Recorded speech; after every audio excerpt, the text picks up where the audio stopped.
என்னோட சேனல்லாம் என்னது அப்படின்னு உங்களுக்கு தெரிஞ்சுக்கணும்னா இந்த வீடியோ வந்து ஒரு ட்ரெய்லரா இல்லை வந்து ஒரு இதான்ப்பா நான் அப்படிங்கிற மாதிரியான ஒரு வீடியோவாக இருக்கலாம். நம்ம வாழ்க்கையிலேயே காசு சம்பாதிக்கிறோம், இல்லை வாழ்க்கையிலேயே நம்ம பிடிக்காத ஒரு வேலையை திருப்பி செஞ்சுட்டு இருக்கோம், ஏன் இதெல்லாம் பண்ணுறோம் அப்படின்னு நம்ம யோசிக்கிறதுக்கு முன்னாடி நம்ம சக்ஸஸ்னால் என்ன அப்படிங்கிறத நம்மளுக்கு முன்னாடி வாழ்ந்தவங்களோ இல்லை இதுதான் சக்ஸஸ்ன்னு இப்போ ஒரு ஸ்கூலில் படிக்கிற பையனாக இருந்தால் அவன் ஃபஸ்ட் ரேங்க் எடுக்கணும், இதே வந்து ஒரு காலேஜ் படிக்கிற ஒரு ஆளாக இருந்தால் அவன் வந்து ஒரு நல்ல கம்பெனியில் ப்ளேஸ் ஆகணும், ஒரு நல்ல கம்பெனியில் இருந்தால் அவன் தான் அங்கே ஹையர் பொசிஷனில் நல்ல ஏர்னிங்கில் இருக்கணும், அதே மாதிரி ஒரு இன்வெஸ்டராக இருந்தால் அவனோட போர்ட்ஃபோலியோவில் எப்பயுமே புல் மட்டும்தான் இருக்கணும், ஒரு நாடுனா ஒரு கண்ட்ரினா அங்கே வந்து ஜிடிபி வந்து அதிகமாக இருக்கணும், ஒரு கட்சின்னா அங்கே வந்து எத்தனை எம்எல்ஏ எம்பி அதிகம் அப்படின்னு இவங்களாம் செட் பண்ணி வைக்கிறாங்க ஒரு சக்ஸஸ். ஆனால் இதெல்லாம் தாண்டி சில பேர் ஏன் வந்து இதெல்லாம் சக்ஸஸ் கிடையாது, நான் என்ன எதிர்பார்க்குறேனோ அதுதான் சக்ஸஸ்.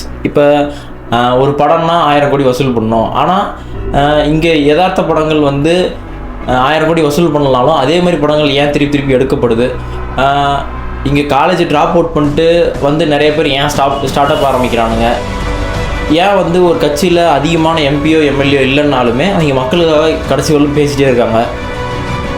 இதெல்லாம் ஏன் நடக்குது, இதெல்லாம் ஏன் இங்கே பண்ணுறாங்க? ஏன்னா அவன் வாழ்க்கைக்கு அவன் ஒரு மீனிங் தேடுறான். இங்கே இருக்கிற எந்த ஒரு சக்ஸஸுமே அவனோட லைஃபுக்கு மீனிங் தேட போகிறது இல்லை, காசோ இல்லை இந்த செட்டில் லைஃபோ இல்லை ஃபினான்ஷியல் ஃப்ரீடமோ அவங்களுக்கு மீனிங் தர போகிறது இல்லை.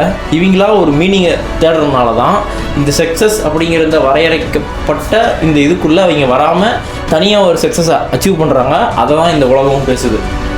இதனால் நான் என்ன சொல்ல வரேன் அப்படின்னா, சோசியல் மீடியாவில் அட்டென்ஷன் கிராப்புங்கிறது ஐபாவில் நம்ம பக்கம் திருப்பருங்கிறது ஒரு ஈஸியான விஷயம். ஆனால் என்ன சொல்ல வரோம், நம்ம சொல்கிறதுனால இது சொசைட்டியில் என்ன மாதிரியான நல்ல மாற்றங்கள் ஏற்படும் அப்படிங்கிற கண்டென்ட்டை மட்டும்தான் நான் பண்ணணும்னு நினைக்கிறேன், பண்ணுவேன். அதை நீங்கள் பார்ப்பீங்க, தெரிஞ்சுக்குவீங்க. அந்த மாதிரியான வீடியோஸ் தான் என்னுடைய சேனலில் வருவேன். அதில் இது முன்னாடி நீங்கள் என்ன பண்ணணும் உங்களுக்கே தெரியும், சப்ஸ்கிரைப் பண்ணணும். ஸோ சப்ஸ்கிரைப் பண்ணிக்காங்க, வர வாரங்களில் ரெகுலராக வீடியோ வந்துடும். நன்றி, வணக்கம்.